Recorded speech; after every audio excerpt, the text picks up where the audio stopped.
Bismillahirrahmanirrahim and Assalamu alaikum my dear students. I am Rifa Jahan from Learning with Rifa Jahan YouTube channel. So as you all know that we are discussing chapter number 13 gaseous exchange. So today the topic of our discussion is respiration in cockroach. Move on करते further वहाँ से इस topic related detail discuss करते हैं। ऐसा है कि जैसा कि आपको पता है कि आज हमने कॉकरोच में रेस्पिरेशन का प्रोसेस डिस्कस करना है। कॉकरोच क्या होता है, कौन नहीं भाई इससे वाकिफ। ये एक इंसेक्ट है, कैसा नजर आता है, ये इस तरह का नजर आता है। आपने मोस्टली इर्द गिर्द अपने घरों में इसको देखा भी होगा। अच्छा, इसके बारे में एक इंटरेस्टिंग सी आपको फैक्ट बता दूं, वो ये है कि कॉकरोच से ना गर्ल्स बहुत डरती हैं। गर्ल्स को कॉकरोच से बहुत फोबिया। एक मैं परसेंटेज आपको बताऊंगी तो आप हैरान हो जाएंगे। यस, 95% जो गर्ल्स है ना उनको कॉकरोच से फोबिया है। आप हैरान हो जाएंगे कि यस 95% गर्ल्स, ऐसा क्यों? हालांकि ये कोई खास खतरनाक इंसेक्ट नहीं है, हालांकि ये कोई जानलेवा इंसेक्ट नहीं है, इसके पास कोई ऐसा जहर नहीं है जो जानलेवा साबित हुआ हो, लेकिन पता नहीं क्यों फिर भी गर्ल्स को फोबिया है। खैर, बोलने वाली भी क्योंकि एक लड़की है तो उसको भी फोबिया है। खैर, जोक्स अपार्ट होता है। सो अब बेसिकली हमने कॉकरोच में रेस्पिरेशन का प्रोसेस डिस्कस करना है, ठीक है। अच्छा, रेस्पिरेशन रिलेटेड एक पॉइंट मैं आपको बता दूं, वो ये कि कॉकरोच में कोई खास स्पेशलाइज्ड ऑर्गन मौजूद नहीं होता फॉर रेस्पिरेशन, ठीक है। एक पॉइंट ये कि इनके पास कोई खास ऑर्गन नहीं मौजूद होते रेस्पिरेशन के लिए, लेकिन इनके पास रेस्पिरेटरी सिस्टम जरूर वेल डिफाइंड और वेल, आप कह सकते हैं प्रॉपर अरेंज्ड और वेल स्पेशलाइज्ड इनके पास रेस्पिरेटरी सिस्टम मौजूद होते। समझ आ गई? उसके बाद अब ना नेक्स्ट मैं आपके साथ ये पॉइंट शेयर नहीं करूंगी, उसके बाद मैं आपको इनका थोड़ा स्ट्रक्चर समझाऊंगी ताकि ये पॉइंट्स आपको समझना मजीद आसान हो जाए। ऐसा है कि ये कॉकरोच का एक्सटर्नल स्ट्रक्चर है, ठीक है, और ये कॉकरोच का इंटरनल स्ट्रक्चर दिखाया गया है, ठीक है। इंटरनल स्ट्रक्चर की बात करें ना तो इनकी लेटरल साइड पे, अब लेटरल साइड क्या होती है? साइड होती है, ये राइट और लेफ्ट साइड, जो लेटरल साइड है ना वहाँ एक ओपनिंग मौजूद होती है जिनको स्पाइरिकल्स कहते हैं। क्या बोलते हैं? स्पाइरिकल्स। मतलब स्पाइरिकल का वर्ड जैसे मैंने बोला, मुझे एक बात यहाँ बताना बहुत जरूरी, मैं समझ रही हूँ, वो ये कि जो स्पाइरिकल है ना, ये बहुत इंपॉर्टेंट शॉर्ट क्वेश्चन है। यस, इस टॉपिक के रिलेटेड जितना इंपॉर्टेंट शॉर्ट क्वेश्चन है ये है ना, कितना उतना कोई भी नहीं हो सकता। मतलब स्पाइरिकल बहुत इंपॉर्टेंट शॉर्ट क्वेश्चन। उसके अलावा मैं ना इस टॉपिक के सबसे पहले आपके साथ इंपॉर्टेंट शेयर कर दूँ, वो ये कि mechanism of gases exchange cockroach में पूछा जाता है, ये भी एक शॉर्ट क्वेश्चन है। उसके अलावा इंस्पायरेशन इन कॉकरोच ये एक सेपरेट शॉर्ट क्वेश्चन है। उसके साथ साथ एक्सपायरेशन इन कॉकरोच ये भी एक सेपरेट शॉर्ट क्वेश्चन पूछा जाता है। उसके अलावा भी काफ़ी सारे इसमें इंपॉर्टेंट एमसीक्यूज हैं, जो नंबर है ना वो इंपॉर्टेंट एमसीक्यूज है, वो मैं आपके साथ शेयर करूँगी, ठीक है।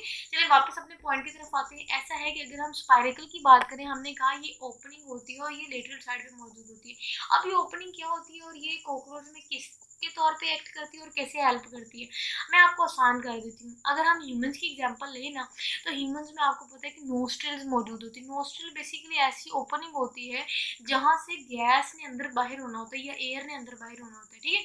सो स्पाइरिकल्स भी कॉकरोच की आसान जुबान में हम कह सकते हैं नोस्ट्रिल्स होते हैं, ओपनिंग होती है जहाँ से एयर ने अंदर बाहर मूव करना होता है। स्पाइरिकल समझ आ गया? अच्छा जी, उसके बाद ना अब मैंने आपको इनका नंबर बताना है कि कॉकरोच में स्पाइरिकल्स का कितना नंबर होता है।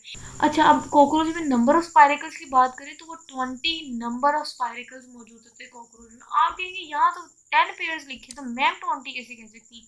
ऐसा है कि ये बहुत इंपॉर्टेंट एमसीक्यूज है। अब आप स्टेटमेंट समझिए, दो तरह से वो पूछ सकते हैं। अगर वो आपको पूछे कि कॉकरोच में नंबर ऑफ पेयर्स कितने होते हैं स्पाइरिकल्स के, तब आपने पेयर्स की बात करें तो आपने 10 कहना है कि 10 pairs of spiracles are present in cockroach. लेकिन अगर वो पूछेंगे नंबर ऑफ स्पाइरिकल्स कितने मौजूद होते हैं कॉकरोच में, नंबर पूछे, पेयर की बात ना हो तो 20, क्योंकि आपको पता है 10 पेयर्स इज इक्वल टू 20 होता है नंबर के, ठीक है। अच्छा जी, स्पाइरिकल्स की हमने बात कर ली, ये ओपनिंग होती है, लेटरल साइड पे मौजूद होती है। नंबर की बात की, टोटल कॉकरोच में 20 होती है, लेकिन पेयर्स की बात करें तो 10 होती है। समझ आ गई? अब ना हमने कॉकरोच की रीजन की बात करनी, ऊपर वाली रीजन की बात करनी, हेड रीजन होती है, उसके फौरन बाद आपको पता है कि ये थोरक्स रीजन होती है जिसको चेस्ट रीजन बोलते हैं, उसके फौरन बाद एब्डोमिनल कैविटी आ जाती है या एब्डोमिनल रीजन आ जाती है, ठीक है। अच्छा, अब मैंने ना आपके साथ इनकी अरेंजमेंट डिस्कस करनी है। क्या डिस्कस करनी है? अरेंजमेंट डिस्कस करनी है। ऐसा है कि हेड के फौरन बाद जो थोरैक्स रीजन होती है जिसको चेस्ट रीजन बोलते हैं, उसमें ना इनके 2 पेयर्स मौजूद होते हैं। कितने मौजूद होते हैं? 2 पेयर्स। अच्छा, अब ऐसा है कि 2 पेयर्स यहाँ लिखा हुआ है, लेकिन अगर वो आपसे पूछे कि थोरैक्स रीजन में कितने अपने नंबर्स मौजूद होते हैं स्पाइरिकल्स के, तब आपने 4 लिखना है, क्योंकि 2 pair is equal to 4 number. और अगर हम नीचे की बात करें एब्डोमिनल रीजन में, उसमें नंबर ऑफ पेयर्स की बात करें तो उसमें 8 पेयर्स ऑफ स्पाइरिकल्स मौजूद होते हैं। और अगर नंबर की बात करें तो उनमें 8 को आप मल्टीप्लाई करें 2 से, तो उनमें 16 स्पाइरिकल्स मौजूद होते हैं एब्डोमिनल रीजन में। समझ आ गई? थोरैक्स रीजन में 2 पेयर्स, ठीक है, स्पाइरिकल्स के नीचे जो है वो 8 पेयर्स मौजूद होते हैं एब्डोमिनल रीजन में स्पाइरिकल्स के। ठीक है, समझ आ गई?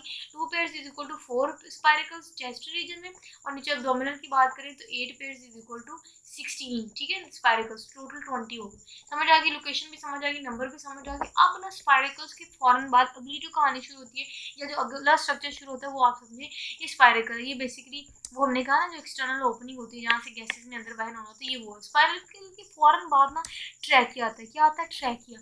अब ट्रैकिया क्या है? ट्रैकिया आपको पता है ये सांस की नाली, मोस्टली आपने ह्यूमंस में भी पढ़ा होगा, मतलब कि यहाँ से गैसेस एक्सचेंज होता है। ये हम ना रेस्पिरेटरी सिस्टम की बात कर रहे हैं, क्योंकि इनके पास रेस्पिरेटरी सिस्टम होता है। हाँ, वेल डिफाइंड प्रॉपर इनके पास स्पेशलाइज्ड ऑर्गन मौजूद नहीं होता, लेकिन सिस्टम जरूर होता है, नेटवर्क जरूर होता है जहाँ से ये आप कह सकते हैं गैसेस एक्सचेंज कर रही होती है। अच्छा, स्पाइरिकल के फौरन बाद एक ट्रैकिया होता है, और ये ट्रैकिया जो ये एक सिंगल ट्रैकिया होता है कॉकरोच में, क्योंकि ये ट्रंक होता है, ठीक है। इसके ट्रंक के फौरन बाद काफ़ी सारी ट्रैक्यूल्स निकलती हैं, काफ़ी सारी ब्रांचेस निकलती हैं इस ट्रैकिया से, जिसको हम ट्रैक्यूल्स बोलते हैं। और वो जो ट्रैक्यूल्स है ना, वो एंड होती है एंड पे जाके कहीं ब्लाइंड एंड, और ये डक्ट होती है। यहाँ जो ब्लाइंड एंड डक्ट होती है ना, यहाँ फ्लूइड मौजूद होता है, और ये जो फ्लूइड है ना, ये डायरेक्ट कॉन्टैक्ट में आता है टिश्यूज़ के, सेल्स के, ठीक है।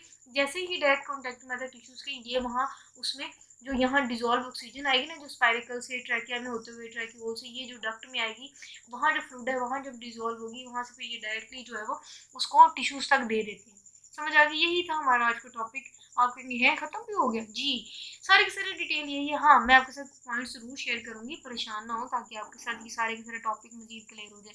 लेकिन अभी आपने यही समझना है कि नंबर की बात करें 20 स्पाइरिकल्स, ठीक है, उसके फौरन बाद ट्रैकिया होता है। ट्रैकिया सिर्फ एक ही होता है, लेकिन क्योंकि आपको पता है कि ट्रैकिया ने पूरी की पूरी बॉडी में फैलाना है जाल को, ट्रैक्यूल्स का, इसका मतलब काफ़ी सारी ब्रांचेस निकलती हैं ट्रैकिया से, ठीक है, जिसको ट्रैक्यूल्स बोलते हैं। ब्लाइंड एंड होती है, उसमें फ्लूइड होता है जहाँ ऑक्सीजन डिजोल्व होनी है, और वो ऑक्सीजन जो है वो टिश्यूज में जानी होती है डायरेक्टली।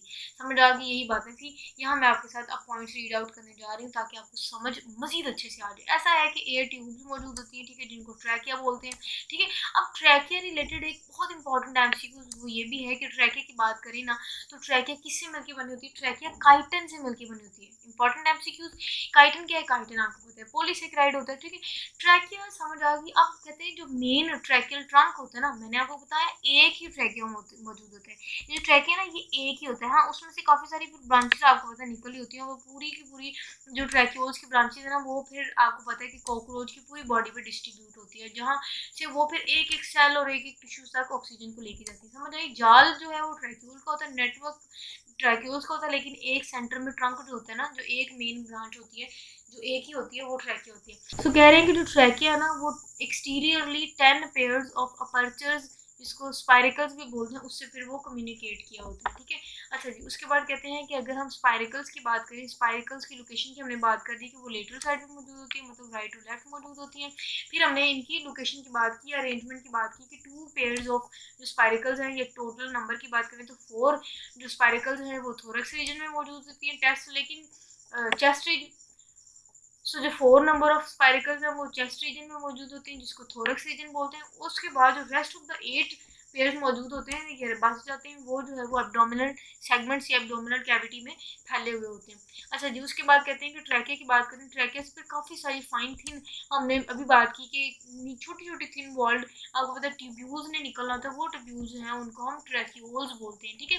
अब ट्रैक्यूल्स एंड पे ब्लाइंड एंड डक्ट होती हैं, जो कि पार्शली फिल्ड होती हैं फ्लूइड से, ठीक है। वहाँ वो फ्लूइड जो है वही मेन आप कह सकते हैं रोल परफॉर्म कर रहा होता है, क्योंकि वहीं आके ऑक्सीजन डिजोल्व होना होता है। तो फिर उसके बाद ये जो ट्रैक्यूल्स का नेटवर्क जहाँ जहाँ टिश्यूज सेल तक जाएगा, वहाँ वहाँ उसको ऑक्सीजन सप्लाई करेगा। अब हमने मैकेनिज्म डिस्कस करना है कि गैसेस एक्सचेंज बेसिकली होता कैसे, और वो जो कॉकरोच के स्ट्रक्चर हमने पीछे डिस्कस किया वो कैसे इन्वॉल्व होते हैं इस प्रोसेस में। समझ आ गई? अच्छा, कहते हैं कि ट्रैक्यूल्स आपको पता है उन्होंने साउंड किया होता है काफ़ी सारे ऑर्गन्स को, टिश्यूज को, इवन सेल्स को, ठीक है। तो लिविंग सेल्स तक डायरेक्ट जो ऑक्सीजन लेके जाती है ना, वो ट्रैक्यूल्स होती है, क्योंकि जाल बना होता है पूरे का पूरा इन इन थिन वॉल्ड, हमने कहा कि ट्यूब्यूल्स का। तो जैसे ही ये ट्यूब्यूल्स, ऑर्गन्स, टिश्यूज, सेल्स तक जाएंगी, वहाँ डायरेक्ट ये ऑक्सीजन को सप्लाई करेगी।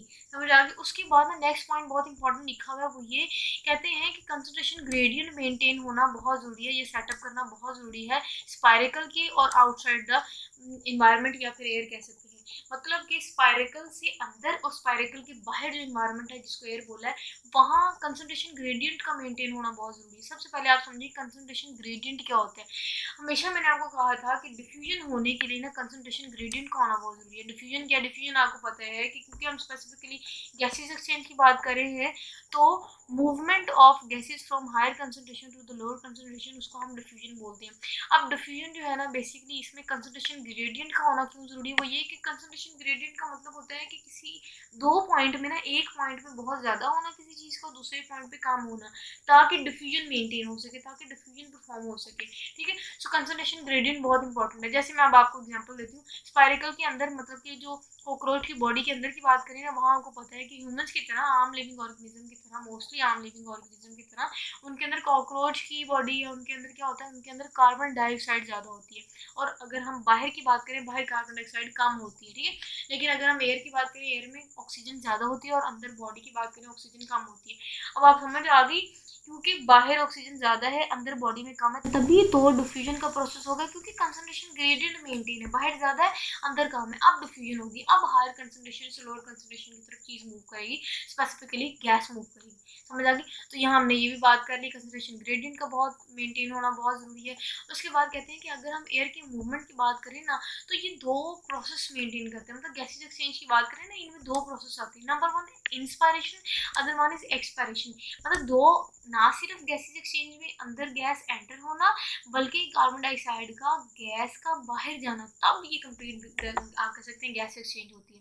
ठीक है, अब हम स्पेसिफिकली डिटेल से डिस्कस करते हैं कि कॉकरोच में इंस्पायरेशन कैसे होती है, और वो जो स्ट्रक्चर हमने पीछे स्पाइरल डिस्कस किया था, वो कैसे इनको हेल्प कर रहा होता है इंस्पायरेशन में, या क्या क्या चेंजेस इनकी बॉडी में हो रही होती है जब ये इंस्पायरेशन कर रहे होते हैं।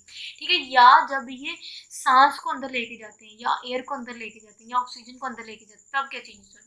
सबसे पहले तो आप ये समझे कि ये कॉकरोच है। ठीक है, इस कॉकरोच की जो एब्डोमिनल कैविटी है ना, वहाँ आपको पता है मसल्स होते हैं। स्पेसिफिकली अगर हम एब्डोमिनल मसल की नेचर की बात करें, तो वो डोर्सो वेंट्रल होते हैं। आपको पता है मसल्स जो है ना, वो अगर उनके अरेंजमेंट की बात करें, तो डोर्सल और वेंट्रल मसल जो है वो अरेंज होते हैं। तो डोर्सो वेंट्रल जो एब्डोमिनल मसल्स है ना, वो अरेंज है।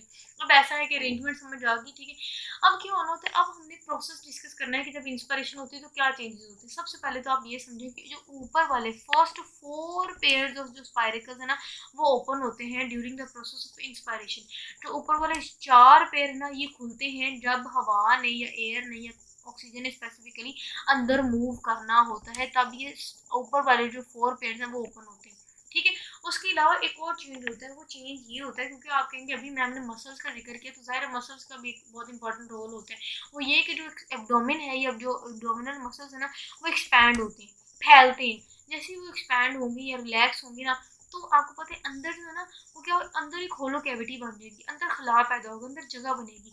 जैसे जगह बनेगी, तो बाहर से एयर जो है वो जल्दी से अंदर रशेज इन हो जाएगी। इनका मतलब होता है बॉडी के अंदर एंटर हो जाएगी। अब समझ आ गई कि क्या होता है कि 4 पेयर्स, जो स्पेसिफिकली जो ऊपर वाले 4 पेयर्स हैं, वो ओपन होंगे।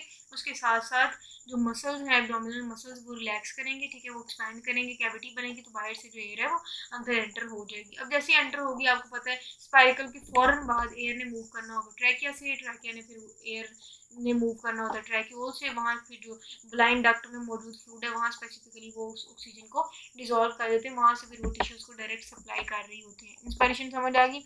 उसके बाद यही लिखा हुआ है, कहते हैं कि जैसे ही ट्रैकिया से फिर वो जो एयर है वो ट्रैक्योल्स तक जाती है। ट्रैक्योल्स फिर आपको पता है, क्योंकि नेटवर्क बनाया होता है ट्रैक्योल्स ने, जाल बनाया होता है किसके अराउंड, ऑर्गन्स के अराउंड, टिश्यूज के अराउंड, सेल्स के अराउंड। तो वो फिर क्या करते हैं, एयर से फिर वो डायरेक्टली ऑक्सीजन को फिर ट्रैक्योल्स भेज रहे होते हैं ऑर्गन्स में, टिश्यूज में और सेल्स में। ठीक है, अब डायरेक्टली लग रही हुई है मैं बार बार, वो इसलिए क्योंकि अगर हम एयर की बात करें, एयर से डायरेक्ट सप्लाई ट्रैक्योल्स करवा रही होती है ऑक्सीजन की टिश्यूज तक।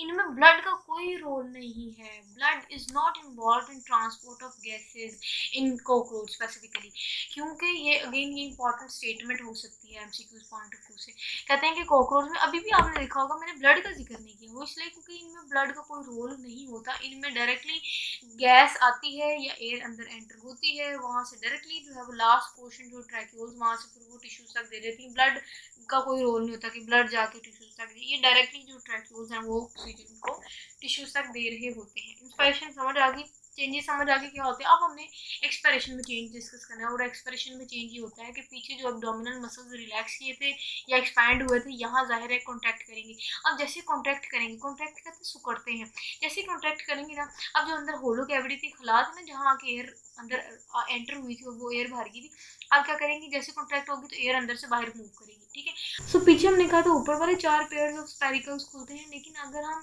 एक्सपायरेशन की बात करें, जब कॉकरोच एक्सपायरेशन कर रहे होते हैं तो नीचे वाले जो 6 पेयर्स मौजूद होते हैं ना स्पाइरिकल्स के, वो ओपन होते हैं, ठीक है। जैसे ही वो ओपन होंगे, फिर जो एयर अंदर वाली है ना वो बाहर चली जाएगी। अब आप ये सोचेंगे कैसे ये चीज़ मेंटेन होती है कि जब अंदर एयर ने आना होता है तब ऊपर वाले 4 खुलते हैं, जब बाहर जाना होता है तो एंड वाले 6 खुलते हैं, ऊपर वाले क्यों नहीं खुल सकते। ये ऊपर नीचे वाले बड़े स्पाइरिकल समझदार हैं कि ये टाइम टू टाइम खुलते हैं। तो ऐसा है कि स्पाइरिकल है ना, यहाँ वॉल्स मौजूद होते हैं, और वॉल की नेचर की बात करें तो वो यूनी डायरेक्शनल होती है। जैसे एयर की डायरेक्शन अंदर की तरफ होगी तो ऊपर वाले 4 खुलेंगे, जैसे ही एयर की डायरेक्शन या गैस की डायरेक्शन बाहर की तरफ होगी तो नीचे वाले 6 पेयर के जो स्पाइरिकल्स है वो खुलेंगे। समझ आ गई, सारी की सारी बातें यही थी, ठीक है। सो जैसे ही हमने कहा एब्डोमिनल मसल्स कॉन्ट्रैक्ट करेंगे, ठीक है, जैसे 6 पेयर्स ओपन होंगे तो ज़ाहिर कॉन्टैक्ट होने की वजह से फोर्सफुली जो एयर है वो फिर इवेंचुअली फिर वो आपको पता है कि ट्रैक्यूल से होते हुए, ट्रैकिया से होते हुए, स्पाइरिकल से होते हुए वो फिर बाहर मूव कर दी जाती है। अब क्योंकि पता है ऑक्सीजन भी ट्रैक्यूल्स वाले पॉइंट से टिश्यूज ने रिसीव की, तो जाहिर जब कार्बन डाइऑक्साइड टिश्यूज ने देनी, वो भी ट्रैक्यूल्स वाले पॉइंट पे उसको फिर रिलीज करेगी। तो जैसे ही कार्बन डाइऑक्साइड रिलीज करेगी यहाँ, फिर वो बिल्कुल ऑपोजिट परफॉर्म करेगा रोल, ठीक है। फिर वो यहाँ आएगी कार्बन डाइऑक्साइड, फिर वो ट्रैकिया से होते हुए स्पाइरिकल से बाहर, ठीक है। लेकिन जब ऑक्सीजन अंदर एंटर हो तो स्पाइरिकल से ट्रैकिया, ट्रैकिया से ट्रैक्यूल्स फिर टिश्यूज, ठीक है। लेकिन कार्बन डाइऑक्साइड ने बाहर जाना हो तो फिर आपको पता है कि मसल से या टिश्यू से फिर वो जाएगा ट्रैक्यूल से, फिर ट्रैकिया, फिर स्पाइरिकल, फिर बाहर। देखिए मैंने कैसे गेम ही चला दी। This is all for today, यही था हमारा आज का लेक्चर जिसमें हमने कॉकरोच रिलेटेड डिटेल डिस्कस की। आई होप आपको बहुत अच्छे से समझ आई होगी, ना भी समझ आई, आपने परेशानी हो ना, आपने बस मुझसे पूछ लेना है कि यहाँ समझ नहीं आई, ये समझ नहीं आई, आपने बिना डिटेल क्वेश्चन जो है वो कमेंट सेक्शन में पूछने हैं। फीडबैक लाजमी दिया करें, उससे मैं मोटिवेट होती हूँ। उसके साथ साथ अगर आप चाहते हैं कि कोई पैटर्न चेंज करें, या अब अगर आपके माइंड में कुछ ऐसे खास आइडियाज़ हैं जो आप देना चाहते हैं तो वो ज़रूर दीजिएगा, ठीक है। इंशाल्लाह नेक्स्ट अगर हम बात करें, नेक्स्ट हमने रेस्पिरेशन डिस्कस करनी है फिश में। Till then you all have to stay connected, अपना बहुत सारा ख्याल रखिए। ओके देन, अल्लाह हाफिज़।